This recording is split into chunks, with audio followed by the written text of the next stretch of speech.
दोस्तों, मैं मोराटोरियम के बारे में आपके सामने एक सच लाना चाहता हूँ। आज जिधर भी चर्चा हो रही है वो ये चर्चा हो रही है कि बैंक जो इंटरेस्ट पर इंटरेस्ट लगा रही है वो इंटरेस्ट पर इंटरेस्ट ना लगाए, जबकि हकीकत यह है कि इस इंटरेस्ट के अलावा बैंक ने जो दूसरे चार्जेस जोड़ रखे हैं वो इंटरेस्ट से भी कहीं अधिक हैं।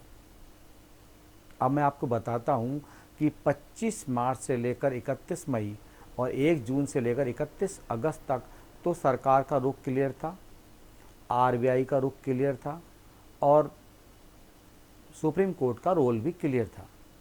लेकिन 31 अगस्त के बाद जो एक्सटेंशन होना था, उसके बाद जो डिसीजन लेना था, उस पर किसी का भी रोल क्लियर नज़र नहीं आ रहा है। सरकार कहीं ना कहीं बचती हुई नज़र आ रही है।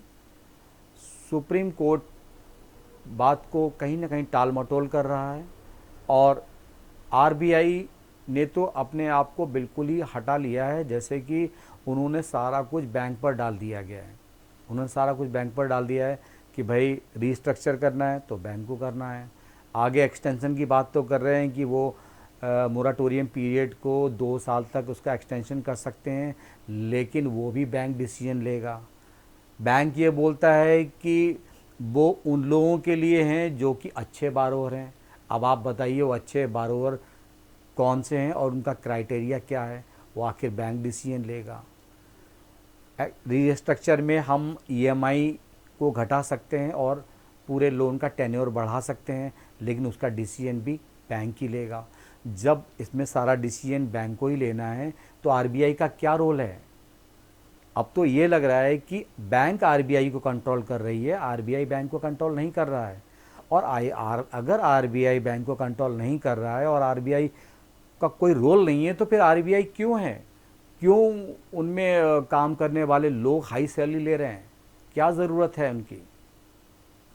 आरबीआई को बैंक को कंट्रोल करना चाहिए।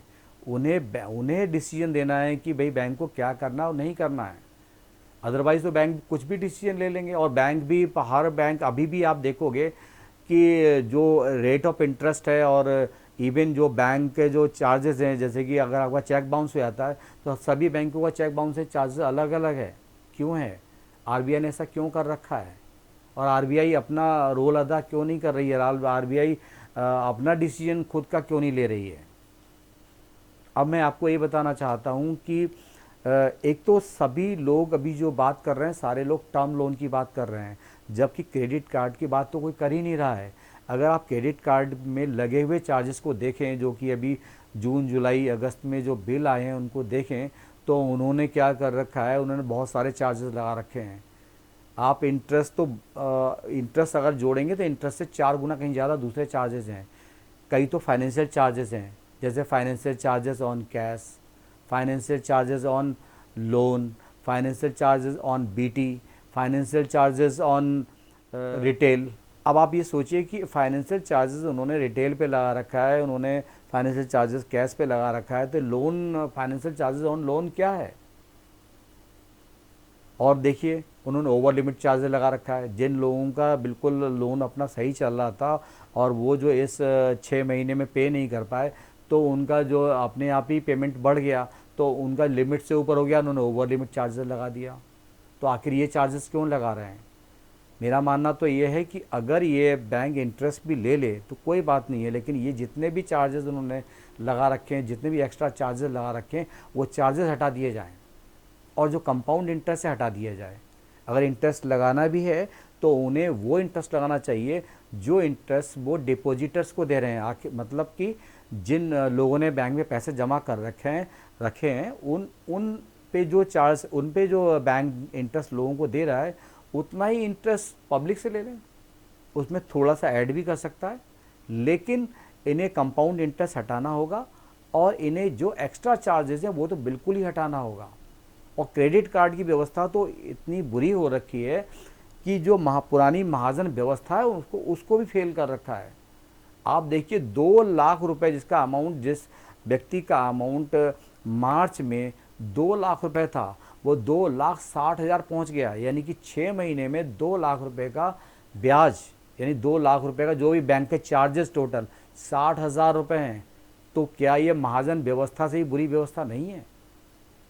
और अगर हम बड़ी कंपनी सभी अभी जो भी सुप्रीम कोर्ट है या आरबीआई, ये सारी तुलना एक बड़ी कंपनी से और आम रिटेलर्स से भी सेम कर रहे हैं, जबकि ये दोनों ही अलग अलग हैं। एक बड़ी कंपनी होती है, उनके बहुत सारे वकील्स होते हैं, वो डिसीजन लेने के लिए उनके वकील होते हैं, और वो कोई भी चीज़ डिस्कशन वो सरकार से डायरेक्टली कर सकते हैं, डायरेक्टली वो उनसे सुप्रीम कोर्ट में जाके बात कर सकते हैं। लेकिन एक आम आदमी जो रिटेलर है, वो सुप्रीम कोर्ट तो नहीं जा सकता ना, वो सरकार से बात भी नहीं कर सकता है, वो तो इवन बैंक के जो सीनियर्स लोगों से उनसे बात नहीं कर सकता है।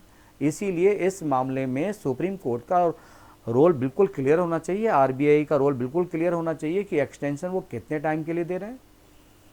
अगर एक्सटेंशन दे रहे हैं तो वो 3 महीने का दे रहे हैं, 6 महीने का दे रहे हैं, उन्हें बिल्कुल क्लियर करना चाहिए। अगर वो उस पर कंपाउंड इंटरेस्ट हटा रहे हैं तो बिल्कुल क्लियर होना चाहिए। अगर वो लोग स्ट्रक्चर रीस्ट्रक्चर करने, लोन के रीस्ट्रक्चर करने की व्यवस्था कर रहे हैं, तो ये क्लियर होना चाहिए कि किन लोगों के लिए, किस टाइप के लोगों के लिए ये व्यवस्था है।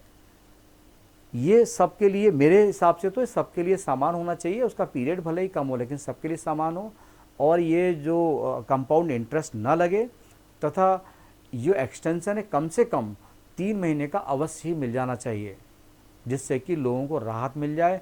और बड़ी कंपनियां तो अपने वकील रखा हुआ है, उन्होंने पूरा सिस्टम रखा हुआ है, वो तो अपना डिस्कशन कर सकते हैं अपने सरकार से, और वो तो आम पब्लिक को पता भी नहीं चलता है। लेकिन जो आम पब्लिक के लिए, वो बिल्कुल ही सुप्रीम कोर्ट का जो ऑर्डर है बिल्कुल क्लियर होना चाहिए, ताकि किसी भी प्रकार का कोई कन्फ्यूज़न ना हो। दोस्तों, मैं सिर्फ यही आप लोगों को बताना चाहता था, आपके सामने हकीकत लाना चाहता था कि जो पूरा सिस्टम है अभी जो चल रहा है, वो एक कहीं ना कहीं आपको डाइवर्ट करने की कोशिश कर रहे हैं। और ये अगर क्लैरिटी के साथ में होता है तो ये हमारे लिए बेहतर होगा। और हमें बैंक से पूछना चाहिए कि भाई आखिर हमारे उस पर कितना इंटरेस्ट लगेगा, वो कंपाउंड इंटरेस्ट छोड़ रहे हैं कि नहीं छोड़ रहे हैं, और वो रीस्ट्रक्चर हमारा कर रहे हैं नहीं कर रहे हैं, और रीस्ट्रक्चर में क्या फ्लेक्सिबिलिटी दे रहे हैं। तो दोस्त, आज के लिए इतना ही, और मैं आगे भी आप सबको बताता रहूँगा, और जो भी हकीकत है वो आपके सामने लाऊंगा। यदि आपने मेरा चैनल सब्सक्राइब नहीं किया है तो सब्सक्राइब कर लें, और अगर मेरी बात आपको अच्छी लगी तो यह वीडियो दूसरों को भी फॉरवर्ड करें। धन्यवाद। जय हिंद।